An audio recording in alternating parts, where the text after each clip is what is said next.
السلام علیکم، کیسے ہیں آپ سب؟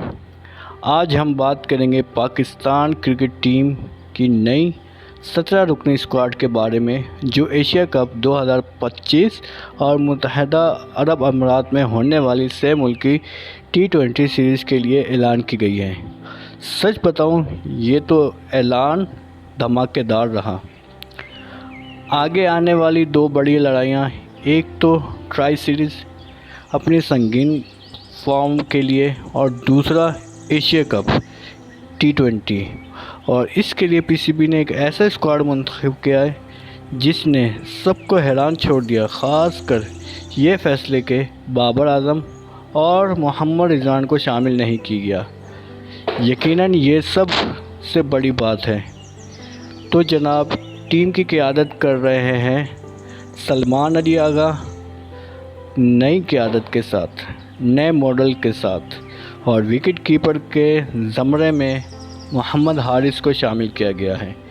اس کے علاوہ اس اسکواڈ میں شامل کیا گیا ہے فخر زمان، واپس آ گئے ہیمسٹرنگ انجری کے بعد، حارث رؤف، شاہین شاہ افریدی، حسن علی، فہیم اشرف، خوشدل شاہ، سائم ایوب، حسن نواز، صاحبزادہ فرحان، محمد نواز، محمد وسیم جونیئر، ابرار احمد، سلمان علی مرزا اور سفیان مقیم۔ سب سے پہلے آئے گا ٹرائی سیریز، پاکستان اور افغانستان اور یو اے کی ٹیمیں مقابلہ کریں گی شارجہ کرکٹ اسٹیڈیم کے اندر 29 اگست سے 7 ستمبر تک۔ پھر ایشیا کپ T20 شروع ہوگا 9 ستمبر سے 28 ستمبر تک ابوظہبی اور دبئی کی میزبانی میں، اور پاکستان اپنے گروپ میں عمان، UAE اور بھارت کے ساتھ۔ پاکستان کا پہلا میچ 12 ستمبر کو ہوگا عمان کے خلاف، اور پھر 14 ستمبر کو بھارت سے گراں قدر مقابلہ ہو۔ یہ اعلان صرف شک کے باعث نہیں بلکہ ایک واضح پیغام بھی ہے، نئے کھلاڑی کو موقع دینا اور ٹیم کی تخلیق نو کرنا ہے۔ ایکسپرٹ عاقل جاوید نے بھی کہا ہے جو کھلاڑی پرفارم کریں گے وہی کھیلیں گے، اور اس اضافی فکر سے بات بالکل سمجھ آ جاتی ہے۔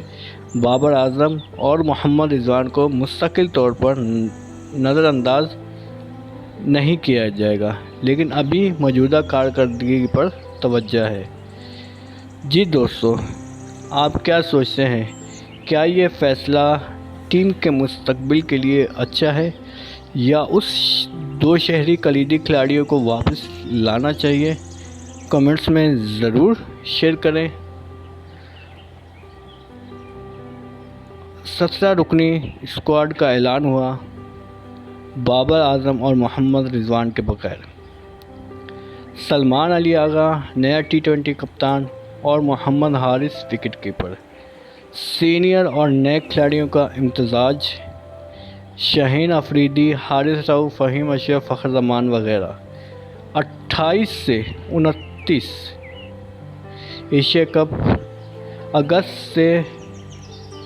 29 اگست سے ٹرائی سیریز میں بھارت اور عمان گروپ اے میں ہوں گے، اور پیغام واضح ہے، موجودہ قومی ٹیم کی کارکردگی کی بنیاد پر انتخاب کیا گیا ہے۔ اگر آپ کو یہ ویڈیو پسند آئی ہے تو لائک کریں، شیئر کریں، سبسکرائب کرنا نہ بھولیں۔ میں ہوں آپ کا دوست، آپ کا ہم سفر محمد تنویر اقبال۔ اگلی ویڈیو تک خوش رہیے، اللہ حافظ، اپنا خیال رکھیے گا، اور اس چینل کو آخر میں جاتے ہوئے لازمی سبسکرائب کیجیے گا تاکہ آپ کو اسی طرح لیٹسٹ نیوز ملتی رہے۔ اللہ حافظ۔